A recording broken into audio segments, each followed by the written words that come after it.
o Lula cancelou a viagem dele à China, que começaria neste domingo, hoje.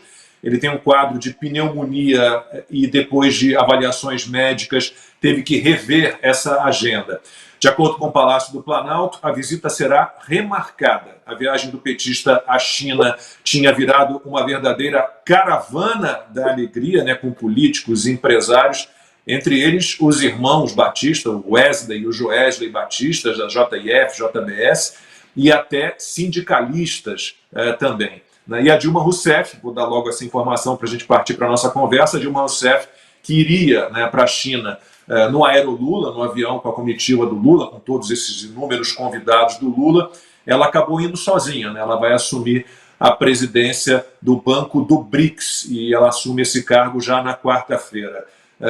Constantino, uma viagem para a China num momento muito delicado, a gente entende que é um parceiro comercial importante, mas um momento muito delicado, assim, há coisas que acontecem que vêm para o bem. Esse adiamento aí dessa viagem foi um deles, né? Porque você tem a China se aproximando muito da Rússia, dando uma pressão como nunca deu antes em Taiwan, uma situação muito delicada, e o Lula com uma comitiva enorme dessa na China, neste momento, seria um perigo danado. Sem dúvida, né? Mas seria também sintomático do que pensa o PT e o Lula, né?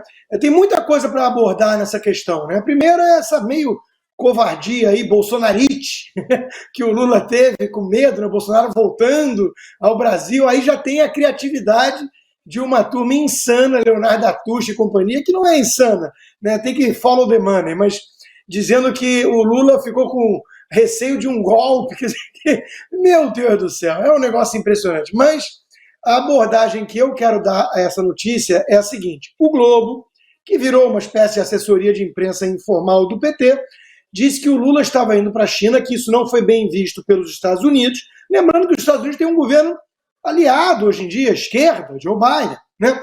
Mas ainda assim líder do Ocidente, ainda que um Ocidente globalista, woke, né? Mas melhor do que Rússia, China, Irã e companhia, né? Que é a turma do PT. E aí, no Globo dizia assim, Lula vai tentar, né, a paz na Ucrânia, que é a conversa de bar dele com o Putin e tudo mais, e buscar uma visão de maior equilíbrio entre as duas grandes potências na disputa geopolítica do mundo hoje, Estados Unidos e China. Ora, em primeiro lugar, que não é nem equilíbrio que o PT quer. O Lula prefere a China. Já elogiou várias vezes a China e já desdenhou várias vezes do império estadunidense, aquela visão tacanha, infantilóide da esquerda tupiniquim. Mas vamos lá, né? Quem tem um mínimo de clareza moral não quer equilíbrio entre Estados Unidos e China, quer que os Estados Unidos sejam mais fortes. Afinal de contas, com todos os defeitos, é o líder dos países livres, enquanto que o outro está lá há 72 anos no poder, num regime totalitário comunista em que, por unanimidade, 2.000 e poucos membros do PCC, num país com 1 bilhão e 300 milhões de pessoas, elegeram o Xi Jinping para o terceiro mandato, unanimidade, né? Essa é a democracia que o Lula quer salvar no Brasil. Então é tudo muito tosco. E aí a gente pensa que esses militantes, esses blogueiros petistas das redações de jornais no Brasil, falavam que o Brasil virava um pária internacional com o Bolsonaro. Não é com Lula, não, que é o cara que fica bajulando os ayatolás do Irã. Né? Não é com Lula, não, que é indiferente entre Ucrânia e Rússia no conflito e no fundo, fica passando pano para o Putin. Então, o Brasil é um pária internacional com Lula, com o PT. Agora, vai explicar isso, vai colocar isso na cabeça com os cabelos desgrenhados de um Guga Chakra da vida. Um cara que acha que o Biden ia trazer paz e tranquilidade para o mundo. Né? Não dá para levar a sério nossos jornalistas. Esses são os sérios, esses são os renomados, os que estudam, fazem análise imparcial. Imagina o resto. Né? É muita ignorância lá, como essa turma finge não enxergar o PT e o Lula pelo que eles são, porque eles têm uma ojeriza, um ódiozinho de direita, de Bolsonaro, de Trump. Então, né, de fato, né, pô, a gente não aguentava mais aqueles tweets do Trump, né? Vamos viver a iminência de uma terceira guerra mundial nuclear, né? Com a Rússia colocando arma nuclear em Belarus. Tá tudo muito mais tranquilo, né, Guga? Oi, Guga. É isso. Eu sabia que você ia mandar um oi Guga, estava olhando o chat aqui, tem vários oi Guga, oi Guga, oi Guga, oi Guga. E Ana, é inacreditável. A gente. Um trocadilho bem ruinzinho, mas Dilma no banco dos BRICS é meio brinks, né? Meio de brincadeira, né? Tá de brincadeira, né, você, né? Pô, Dilma, imagina a Dilma, cara. Nossa Senhora, meu Deus. E o orçamento não é pequeno. Não, não é. E é a carreta furacão com tudo. Eu estou tentando me controlar aqui para parar de rir do Constantino, o tchauzinho dele, porque realmente esse pragmatismo que alguns liberais, conservadores e jornalistas, como o Guga fala, esse pragmatismo que eles falam que tem, esse pragmatismo não existiu quando chegou a eleição presidencial aqui nos Estados Unidos entre Trump e Biden, né? Era a agenda do amor contra o fascismo. Ninguém olhou esses pragmáticos, né? Conservadores, liberais, jornalistas. Eles não discutiram a agenda do Donald Trump. O que o Trump fez nos 4 anos na Casa Branca. Vamos pegar aqui a agenda econômica, os opportunity zones, o que ele fez, o corte de impostos, reforma tributária, segurança nas fronteiras. Vamos pegar tudo, olhar? Realmente, ele é malcriado, ele é um laranjão malvadão, mas essas políticas são políticas conservadoras, são políticas liberais. A mesma coisa aconteceu no Brasil. Não, vamos jogar um governo altamente técnico, Paulo Guedes, Tereza Cristina, Tarcísio, vamos jogar a água do banho do bebê fora junto com o bebê, porque a gente não gosta como o Bolsonaro fala. Nós somos conservadores de Edmund Burke e tal, e tititi, né? E somos jornalistas imparciais. Imparciais onde? Que não olha a política. Agora estão todos aí em absoluto silêncio.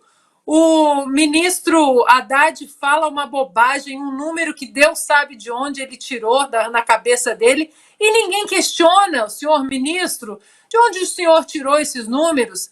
Vai a ministra do Meio Ambiente, a Marina Silva, para Davos e diz que o Brasil tem 122 milhões de famintos. E as agências de checagem desapareceram. Os jornalistas, ninguém levanta a mão e fala: opa, peraí, de onde a senhora tirou esse número?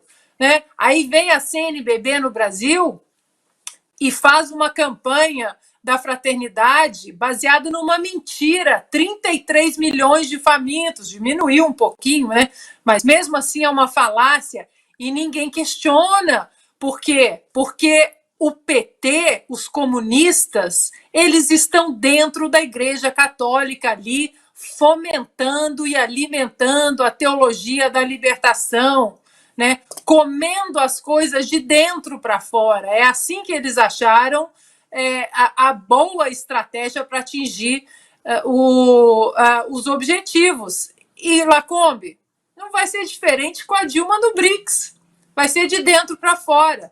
Acontece que ali alguém vai gritar, porque a conta não bate. E quando eu digo a conta não bate, é a conta até quando ela resolve falar sobre contas, né? Se a gente puder, em algum momento, aí pegar no nosso arquivo aquele vídeo dela, 30% de 15%, mais 12%, ou seja, nós não apenas vamos colocar a Dilma, né, uma completa inepta, no comando do Banco dos BRICS, mas como vamos colocar o nome do Brasil de novo na lama, porque já está... já mostramos aqui em outros programas como o nosso judiciário vem trazendo uma preocupação. New York Times já fez editorial sobre isso, o Washington, o Wall Street Journal, o New York Post, todos questionando essa relação estranha, no mínimo estranha, entre Lula e um judiciário que não respeita as constituições, a nossa Constituição. E agora nós vamos colocar aí para engrandecer mais ainda o nome do Brasil no exterior, Dilma Rousseff. Bom, pelo menos eu acho que muita risada a gente vai dar, né? Eu estava louco, a única coisa que me movia assim com um certo entusiasmo para acompanhar essa viagem do Lula à China era, por exemplo, acompanhar a cobertura dessa viagem pelo Twitter do Oi Luiz. Seria muito divertido. Mas, Luiz, o pessoal está querendo aqui no chat que você fale da Dilma. Né? Pede ao Luiz para falar da Dilma. Então vamos lá. Dilma Rousseff no Banco do BRICS. Estou sem seu áudio. Abriu? Tá me ouvindo? Alô, agora sim? Opa, legal. Foi, agora vai. Valeu. Não, então, a Dilma é essa coisa folclórica, né? A Dilma, nos últimos 4 anos, a gente, às vezes, tinha o prazer de ouvi-la novamente comentando algum assunto atual, e todo mundo se perguntava, né? Era o que todo mundo comentava: meu Deus, como o Brasil sobreviveu a essa mulher? Como é que a gente podia ter essa mulher mandando na gente, comandando tudo, né? E era algo que deveria ficar só para o folclore, não só para o passado, mas infelizmente é isso, né? O PT volta e com ele todos os mortos-vivos, todos aqueles sujeitos que não conseguiram ser eleitos, né? A gente vê, por exemplo, o Haddad não conseguiu ser eleito na prefeitura em 2016, não conseguiu ser eleito presidente em 2018, perdeu também o governo de São Paulo agora em 2022, mas aí ele ganha um cargo, um dos mais importantes do Brasil. Isso acontece com todos os ministros lá do Lula, é muita gente que é ruim de voto, é muita gente que a população claramente não engole mais, mas que acaba sendo salva pelos carguinhos, né? Agora, a Dilma indo para o BRICS, lá dentro, a gente pode ver até como uma retaliação do Brasil, né? A China não mandou o Covid para cá, talvez agora seja a hora deles pagarem, né? Teremos a Dilma, uma peste quase tão ruim quanto o Covid, indo para a China também, 100% brasileira. Seria muito divertido mesmo fazer essa cobertura do Aerolula, né? Do trenzinho da alegria do Lula, com todas as pessoas que iriam para lá, e todas essa tendência clara do PT de trocar os pés pelas mãos. Mas acho que a gente vai ter que se contentar com a Dilma e também com os irmãos Batista, né, que foram de todo jeito para fechar mais negócios lá, mesmo sem o Lula. E aliás, é muito estranho, né, a gente imaginar que há 5 anos esses caras estavam delatando a Dilma, o Lula, falando de contas na Suíça, de dinheiro, de propinas que eles pagavam para o PT, e de repente eles já estavam escalados para viajar junto com o Lula, e agora estão na China junto com a Dilma, né? Parece que quando a água sobe, né, até os maiores inimigos naturais eles se intocam juntos, né, esquecem as diferenças. Parece que foi isso. Eu sei que eu aguardo com muita impaciência o primeiro vídeo, o primeiro diário de viagem da Dilma lá na China. Acho que tem muita chance de preencher aquele vazio que ficou depois que o Leslie Nielsen morreu, né? Aqueles filmes Corra que a Polícia Vem Aí, nunca mais nós tivemos, né? Aquele pateta fazendo as coisas, tendo aqueles problemas linguísticos, né? Todos aqueles entendimentos. Agora, talvez a Dilma venha preencher esse problema. O único problema é que o salário dela é pago pela gente e ele é obsceno. A Dilma, há 2 situações assim que eu não consigo entender. Uma, como é que conseguiram vender a Dilma como gerentona, essa imagem da gerentona, o que ela absolutamente nunca foi, não tem como ser. Né? E a outra é como é que essa mulher foi reeleita, né? Porque ser eleita, vai lá, você tem uma máquina forte, você está ali, mas reeleita é algo inacreditável. Eu tenho uma teoria, mas aí a live ia cair se eu falasse. Eu tenho uma teoria, mas o jurídico mandou eu ficar quieta. Não permite. Infelizmente. E eu só acrescento que foi por conta desse dia em outubro de 2014 que eu resolvi vir para cá. 8 anos faço agora. Graças a Dilma você está num bom lugar, Consta, você pode ter certeza disso. Está melhor do que todos nós aqui, inclusive a Ana, que está nos Estados Unidos, mas como é que você chama? Na República Soviética da Califórnia. República Soviética da Califórnia. É aqui.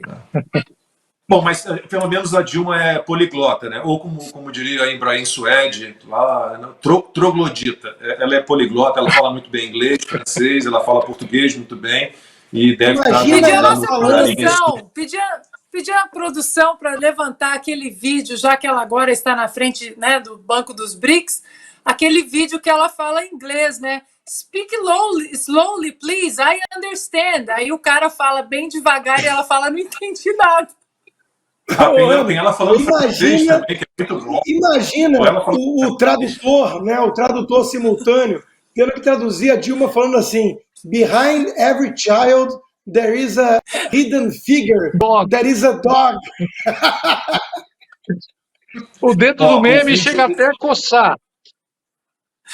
O vídeo do 30%, acho que já está no ponto. Podemos dar uma olhadinha, vamos ver? Oba! Não é 30% dos recursos da exploração, é 30% de 25%, ou 30% de 30%. Portanto, não é 30%, está entre 7,5% ou um pouco mais, 12,5%.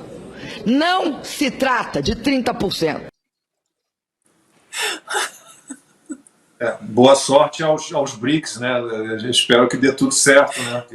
Esqueci agora o orçamento, é algo absurdo, bilhões de dólares, 30 bilhões, eu tinha anotado em algum lugar, mas não me lembro agora exatamente. Mas é um orçamento, o banco mexe com muito dinheiro, muito dinheiro.